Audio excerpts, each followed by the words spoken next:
92 पैसे में। तो निवेदन तो इन्होंने करी, निवेदन स्वीकार हो गया, मैम क्या ही बोले। सर क्या टिप्पणी रहेगी आपकी?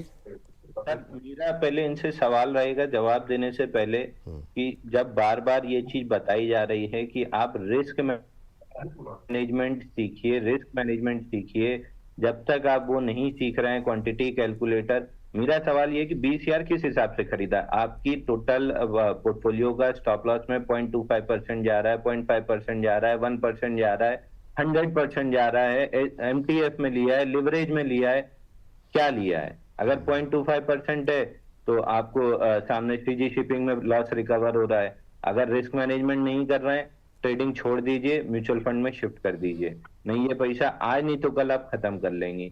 सबसे पहले स्टॉप लॉस काटिए, लॉस बुक कीजिए, बाहर निकलिए और पेन पेपर डायरी लेके रिस्क मैनेजमेंट सीखिए, क्वांटिटी कैलकुलेटर सीखिए।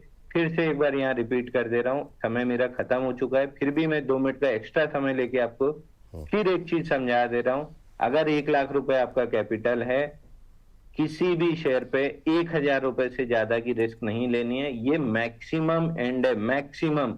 मतलब आसमान फट जाए, धरती फट जाए, कुछ हो जाए, 1% से ज्यादा की आपकी रिस्क जानी नहीं चाहिए। आइडियली जब आप नए हैं, बिगिनर हैं, 0.25% यानी 250 रुपए से ज्यादा आपकी रिस्क नहीं जानी चाहिए। अगर आपका 1,00,000 का कैपिटल है तो 20 शेयर हो, 50 शेयर हो, 20 शेयर हो, किस परसेंटेज पे आ रहा है? अगर इसका जवाब आपके पास नहीं है, सबसे पहला काम पूरा पोर्टफोलियो बेच के म्यूचुअल फंड में शिफ्ट कर जाइए। और जब तक ये चीज ना सीख लें तब तक बाजार में दोबारा एंट्री मत लीजिए। नहीं तो सेबी का जो डिस्क्लेमर बार बार न्यूज चैनल को चलाने आता है कि 95% लोग लॉस कर रहे हैं, वो 99% होता जाएगा। उसमें किसी फिर वही बात है कि हम दोष देते रहेंगे। कौन सा वो फंड हाउस था जो 45,000 करोड़ रुपए लेके चला गया और 46,000 करोड़ रुपए लेके चला गया।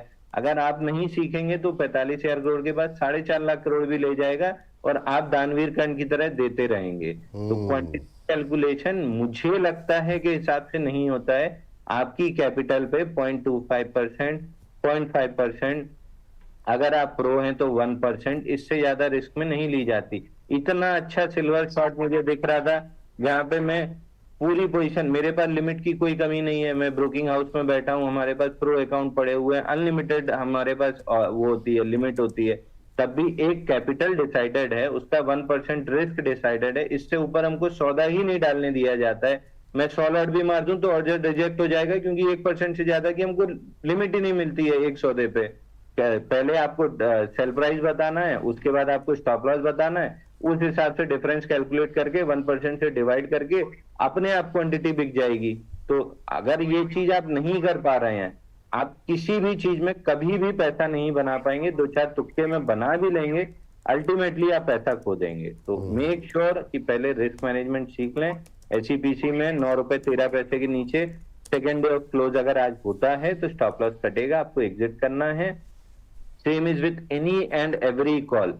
अगर आप कर रहे हैं तो बिना रिस्क में, अगर इसी में एग्जांपल ले लेते हैं कि अगर इंडसइंड बैंक में आपने 0.25% रिस्क लिया और एसईपीसी में 0.25% रिस्क लिया, एसईपीसी में आपका 250 रुपए चला गया, इंडसइंड बैंक में सामने आपने 4,000 रुपए कमाया 250 रुपए की रिस्क पे। तो आधा सही आधा गलत, आप net profitable. Risk management is what will make you winner, not trading. आप रिस्क मैनेजमेंट क्वांटिटी कैलकुलेटर नहीं करेंगे, आप पैसा खत्म करेंगे अपने अकाउंट का। म्यूचुअल फंड में शिफ्ट हो जाइए। अब हाथ जोड़ के मेरी गुजारिश है आपसे, या तो ये सीख लीजिए या म्यूचुअल फंड में शिफ्ट हो जाइए। बहुत शानदार तरीके से, मुझे लगता है खाली मतलब मैम कोई नहीं, मुझे